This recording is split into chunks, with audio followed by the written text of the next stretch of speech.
دلاور نظر آ جائے بس کہیں سے آنیا نے دل سے دعا کی تھی۔ کالج کے لیے لیٹ بھی ہو رہی تھی مگر پھر بھی بار بار اس کا خیال آئے جا رہا تھا۔ صبح ہی ہلکی لپسٹک چھپ کر لگائی تھی، بس اسے چلتے چلتے ہی شکر ہے پتہ نہیں چلا امی کو۔ اس نے دل ہی دل میں شکر ادا کیا۔ گیٹ سے باہر سبزی والا حلق پھاڑ کر چیخ رہا تھا، پیاز، ٹماٹر، ادرک اور بھنڈی۔ اچھا امی، بھنڈی گوشت بنا رکھنا، آج موسم اچھا خاصا تپا ہوا تھا، مگر اس عمر میں ہر موسم ہی اچھا لگتا ہے۔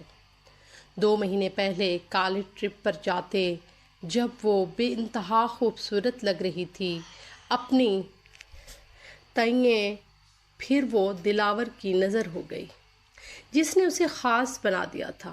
اس نے اپنی فیورٹ میکسی پہنی تھی، ساتھ گولڈن مندھے اور کھسا بھی۔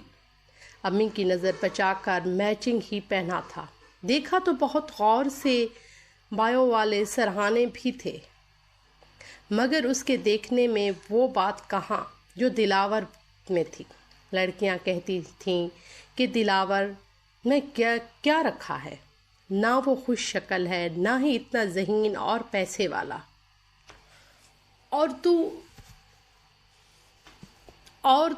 اور رنگ بھی صاف نہیں، اور تم تو اتنی پیاری ہو۔ یہ تانیہ کی رائے تھی۔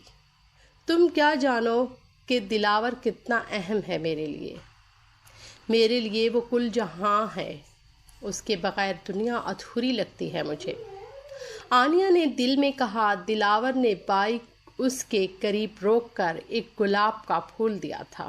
قریب ہی گجروں والے پھولوں کی خوشبو اڑتی دکان سے تھی، جس میں پان کھاتے آدمی بھنت کر بولیاں لگا رہے تھے، تازہ گلاب اور پتیاں بیچتے تھے۔ وہاں سوزگوار لوگ بھی آ جاتے تھے اور من چلے بھی۔ قریب کی دیوار ان کی گاڑھے گیلے تھوک کی وجہ سے گندی سندھی ہو رہی تھی۔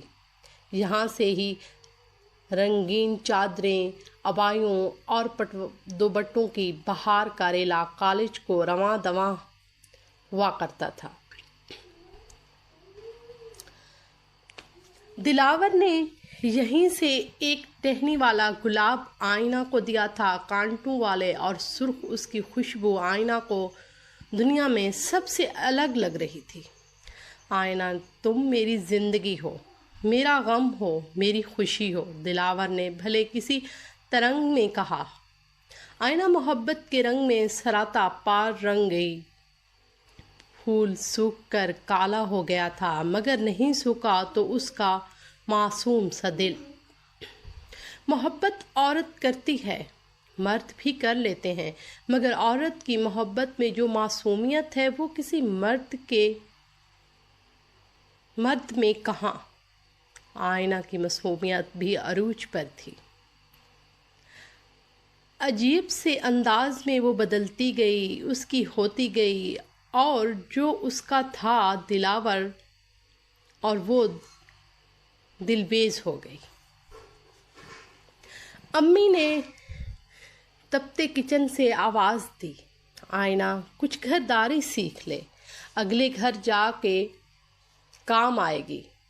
کوئی کسی کو بٹھا کر نہیں کھلاتا، لوگ صرف تانے دے سکتے ہیں، بچھاڑ سکتے ہیں، شکست دے سکتے ہیں، دلاسا نہیں دے سکتے۔ ایسی باتیں اس نے ہوا کی دوش پر ہوش میں کی کئی بار سنی تھی، مگر آج پتہ ہی نہیں چلا کہ کون اسے کیا کہہ رہا ہے۔ کسی کا خیال اتنا انوکھا ہے، پتہ ہی نہیں کون لوگ ہیں جو ایسے ہیں کہ دل دکھانے کے سوا اور کوئی کام ہی نہیں۔ مہندی ہتھیلی پر لگاتے اور اس کا گہرا رنگ چیک کرتے وہ سوچ رہی تھی کہ دلاور محبت کرنا جانتا ہے، نہ جانے کہاں سے سیکھا ہے، مگر اس کے الفاظ خوب ہیں، کیسے بات کرتا ہے اور سیدھا دل میں اتر جاتا ہے، بدلتے موسموں کی طرح نہیں ہے۔ وہ ہر بار ہی اسے دیکھ کر دل کو خوشی ملتی ہے۔ کاش ساری دنیا ہی ایسی ہو، لوگوں سے بھر جائے۔ اور جیسے امی کہتی ہیں کہ لوگ ہوتے ہیں وہ رہیں بھی نہیں، خود کلاموں کا سلسلہ تھا جو نہ جانے کب تک چلتا۔ وہ خود سے باتیں کر رہی تھی جب اچانک امی نے سامنے ٹرے میں دال، گوشت اور روٹی لا کر رکھی، بلکہ پٹخی تھی۔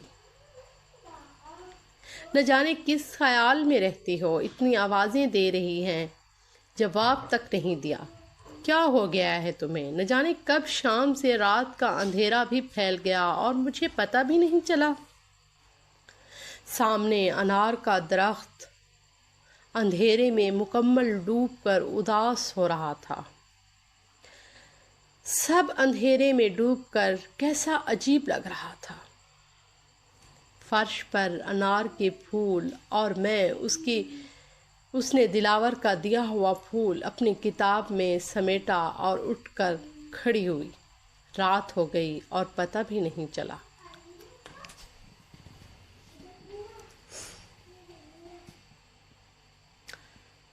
دلاور نے دھیرے دھیرے محبت کی اور آئینہ کو گرویدہ کر دیا۔ چھوٹے چھوٹے لفظ اور چھوٹے چھوٹے جملے بہت تیزی سے اسے دلاور کا کر رہے تھے۔ وہ ہر وقت دلاور کے بارے میں سوچا کرتی۔